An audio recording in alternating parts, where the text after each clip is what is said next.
Chapter 15. Jonas entered the annex room and realized immediately that it was a day when he would be sent away. The giver was rigid in his chair, his face in his hands. "I'll come back tomorrow, sir," he said quickly. Then he hesitated. "Unless maybe there's something I can do to help." The giver looked up at him, his face contorted with suffering. "Please," he gasped, "take some of the pain."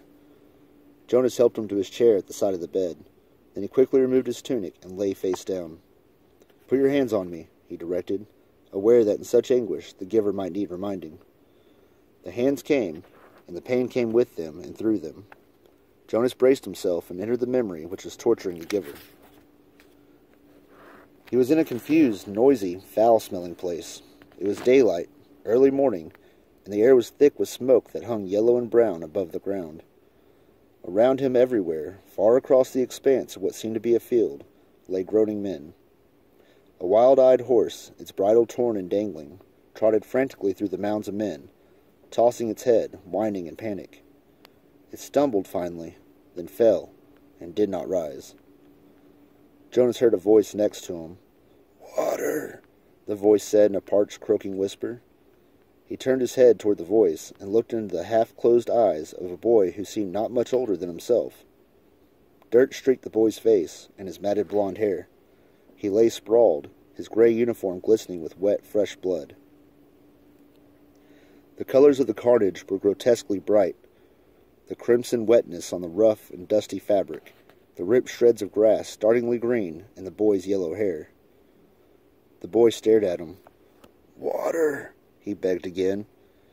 When he spoke, a new spurt of blood drenched the coarse cloth across his chest and sleeve. One of Jonas's arms was immobilized with pain, and he could see through his own torn sleeve something that looked like ragged flesh and splintery bone.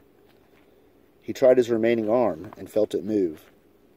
Slowly he reached to his side, felt the metal container there, and removed its cap, stopping the small motion of his hand now and then to wait for the surging pain to ease. Finally, when the container was open, he extended his arm slowly across the blood-soaked earth, inch by inch, and held it up to the boy's lips. Water trickled into the imploring mouth and down the grimy chin. The boy sighed. His head fell back, his lower jaw dropping as if he had been surprised by something. A dull blankness slid slowly across his eyes. He was silent.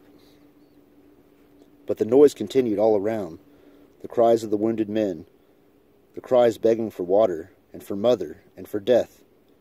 Horses lying on the ground shrieked, raised their heads, and stabbed randomly toward the sky with their hooves. From the distance, Jonas could hear the thud of cannons. Overwhelmed by pain, he lay there in fearsome stench for hours, listened to the men and animals die, and learned what warfare meant. Finally, when he knew that he could bear it no longer and would become death himself, he opened his eyes and was once again on the bed. The giver looked away as if he could not bear to see what he had done to Jonas. "Forgive me," he said.